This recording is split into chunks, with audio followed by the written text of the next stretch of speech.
തോൽപ്പിക്കാനാ? എന്നെ കല്യാണം കഴിക്കാനാണോ? കഷ്ടം. എന്റെ മനസ്സിൽ നിങ്ങളുടെ സ്ഥാനം എന്താണെന്ന് നിങ്ങൾക്കറിയോ? നിങ്ങളെ കഴിഞ്ഞുള്ള എനിക്ക് എന്തും. എന്നോട് വേണോ അപ്പൂട്ട പക? എനിക്കൊരു മനസ്സുണ്ട്, നിങ്ങളത് കണ്ടില്ല. ഇങ്ങനെ ഒരു ആഗ്രഹം ഉണ്ടെന്ന് കഴിഞ്ഞ 5 വർഷത്തിനിടയിൽ ഒരിക്കലെങ്കിലും നിങ്ങൾ എന്നോട് പറഞ്ഞിട്ടുണ്ടോ? ഒരു വാക്ക് ചോദിച്ചിട്ടുണ്ടോ? ഒക്കെ സ്വയം തീരുമാനിച്ചു വെച്ചിട്ട് ഒരു സുപ്രഭാതത്തിൽ ഇറങ്ങി വരാൻ പറഞ്ഞ അനുസരിക്കണം അല്ലേ? നിങ്ങൾ ഈ കാണിക്കുന്നത് അഹങ്കാരം. പണവും കയ്യൊക്കെ ഉണ്ടെങ്കിൽ എന്ത് നേടാമെന്ന ഹുങ്ക്. പക്ഷെ അതുകൊണ്ടൊരു പെണ്ണിന്റെ മനസ്സ് കീഴടക്കാൻ കഴിയില്ല. നിങ്ങൾ എന്നെ ഒരുപാട് വേദനിപ്പിച്ചു. എന്റെ ആഗ്രഹങ്ങളും സങ്കല്പങ്ങളും ഒക്കെ ഒരു നിമിഷം കൊണ്ട് തകർത്തു കളഞ്ഞു. എന്റെ മനസ്സിലുള്ള അപ്പൂട്ടനെ അല്ല നിങ്ങൾ. നിങ്ങളെ കാണാൻ തന്നെ എനിക്ക് പേടിയാവുന്നു.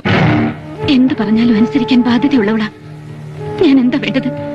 കൽപ്പിച്ചാ മതി, അനുസരിക്കാം.